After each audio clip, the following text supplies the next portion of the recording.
Hey Park Explorers, I'm Ranger Jesse, and I want to welcome you to the Museum in the Parks program. Today we're going to be exploring one of the biggest sinkholes in Florida, the Devil's Millhopper Sinkhole. Named after the enormous sinkhole that sits at the heart of the park, Devil's Millhopper Geological State Park was founded in 1974. The iconic Devil's Millhopper, stretching 500 feet across at its widest, is one of the largest sinkholes in the entire state. Rushing waterfalls, lush green plants cover the sides of the sinkhole as it descends 120 feet into the earth, filling with water at the bottom. This month's program is all about geology, the study of the earth, and paleontology, the study of artifacts.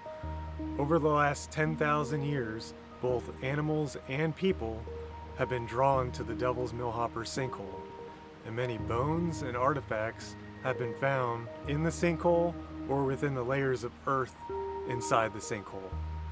Here are just a few of the artifacts and fossils that have been found at the Devil's Millhopper over the years.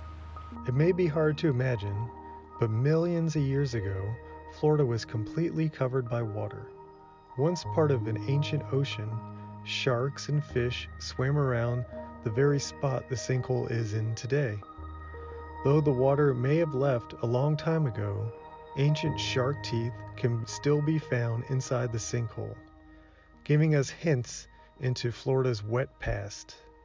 Not all the animal bones we've found here are from sea creatures, of course.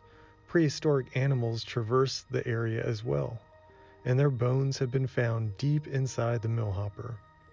Wildlife continues to be drawn to the sinkhole, seeking the fresh water it contains or making a home within the dense plants. Humans too have found their way to the Millhopper for centuries.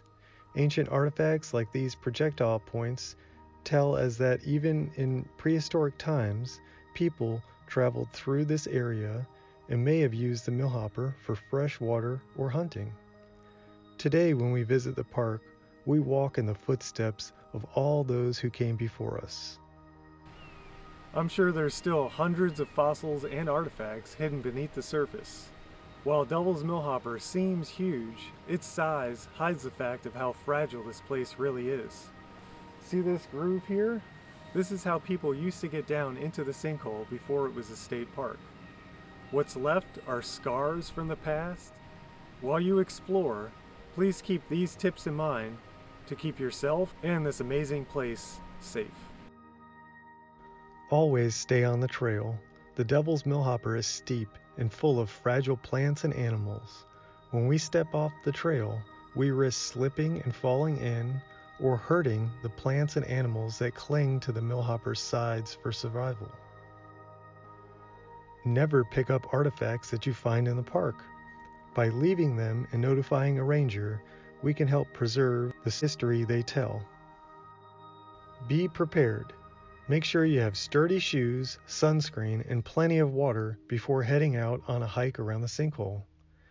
Even on shorter hikes, you can never be too careful. We hope you had a great time exploring the Devil's Millhopper as part of the Museum in the Parks program. Remember, it's up to you to make good choices so that the Devil's Millhopper and the secrets it holds within stay protected. So grab your gear, have fun, and we'll see you real soon.